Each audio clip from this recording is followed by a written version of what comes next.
Welcome, ladies and gentlemen. Star Wars The Acolyte introduced a new Sith. Wait. I know everyone's crying in the comments going, but they didn't really... Well, those that are coping are crying in the comments going, it's not a Sith. He didn't say he was a Sith. The showrunners literally said he's a Sith. Yeah. Also, that the Kylo Ren theme tune was there for a reason. So is this Sith not... Is a Sith but not a Sith and is actually the original Knight of Ren? I have no idea. But this interview with Leslie Headland for The Acolyte is, yeah, pretty revealing, to be honest. I mean, she calls the stranger, Manny's character, a Sith. They go on to describe how his character design for the Sith was hard work. So we're going to take a look at this interview because it's quite comical. It's interesting. It also, I mean, it does destroy Canon now. You know, people will go, yeah, but Ki-Adi-Mundi, he just had a stroke. Oh, God, whatever. Keep moving the goalposts. And yeah, sure, maybe Manny's character, the stranger, kills everyone. Sure, fine. It's still lame. Anyway, hit subscribe if you're new here. Turn the bell notifications on. Let's go! This is an Inverse article. Do you remember that website that did the whole, like, pretty nasty article about the Acolyte and the fans? You know, Star Wars is not ruined, but the fans have ruined it and all this other kind of crap. Yeah, it's that same Inverse. Well, they had, believe it or not, an exclusive interview with Leslie Headland. Wonder how they got that. Anyway, so here's the interview stuff, and yeah, some of the comments about the Sith. You've been vocal about making the Acolyte accessible to both core fans and novices. Did you expect Manny Jacinto's arms to be such a huge draw for the series? Yes, and Manny did too. I mean, this is just lame. But here's the interesting stuff. His character design was a long process. I mean, it was for everybody, but specifically for his character, to create a new Sith. So he's a Sith. What he said he was. And everyone tried to deny it on Twitter. Like children. Sith have been done so well, so it's very difficult to say, alright, this is a guy in hiding, this is the guy that moves differently, this guy's helmet has a different purpose, and having to unpack that. I remember we were showing him a Khmer costume sketch, and it showed his arms a little bit, and he was like, no. He's not a guy that says no very often, he's very collaborative, he'll do anything for you. I was surprised, but then I saw his first test screen with the whole outfit, and I was like, ha. So yeah, he's a Sith. This is an interesting tidbit. Originally, even up until shooting, the Stranger was not in a lot of the rest of the season. He was much more of a tee-up for a second season arc, but I saw Manny's screen test early on in pre-production and I thought, there will be riots in the streets if I don't go further. Here we go. I guess I'm rewriting an episode. Manny was so impressive in every aspect. Isn't that funny? Doesn't that contradict what she said before where she was like, I threw everything into this season, but you literally had him be a tease for a second season. Right, okay. Now, there's something else interesting, is that Leslie Headland has come out and said there's going to be more Sith in the show. There's going to be more.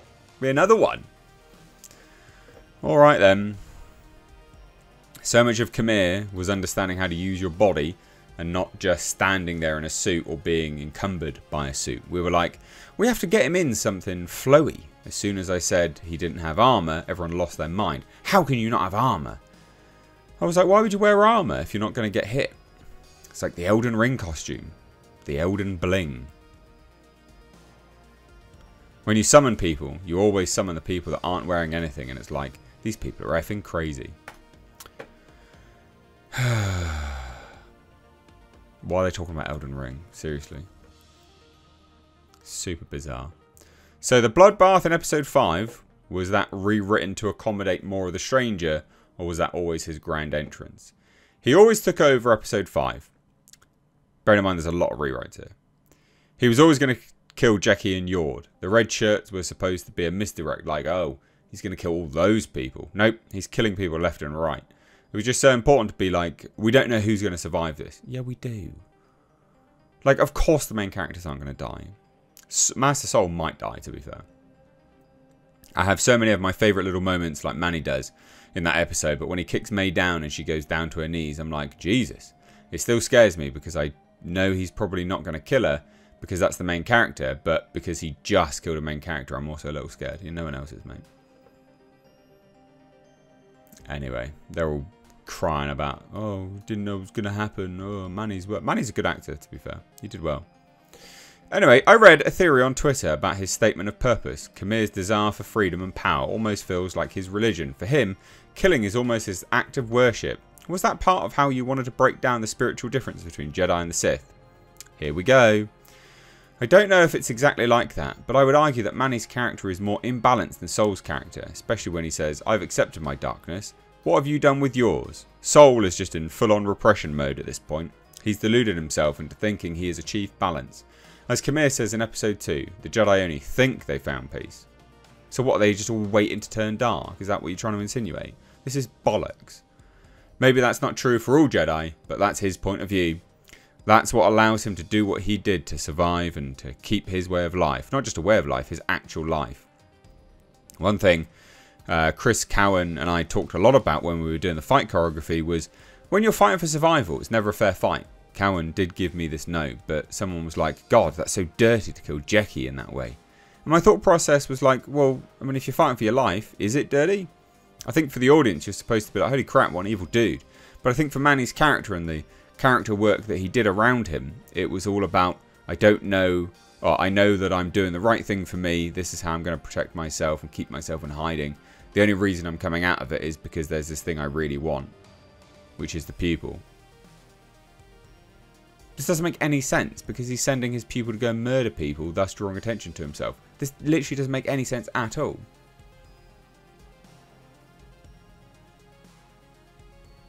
This is nonsense.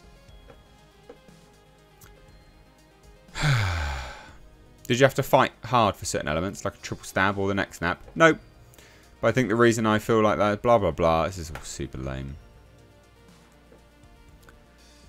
There's really not that much. Like, I do think it's kind of cool that there's a lot of, for lack of a better term, self-awareness among the Star Wars franchise. There are certain Disney rules, like, oh yeah, you're not going to kill that character. How could you? And not only did we kill that character, but we killed that character in such a shocking and frankly upsetting way, and then didn't even really give her a hero death either. I mean, she has the hero's death because she gets Kamir's helmet off before she dies. This is so lame. Super, super lame.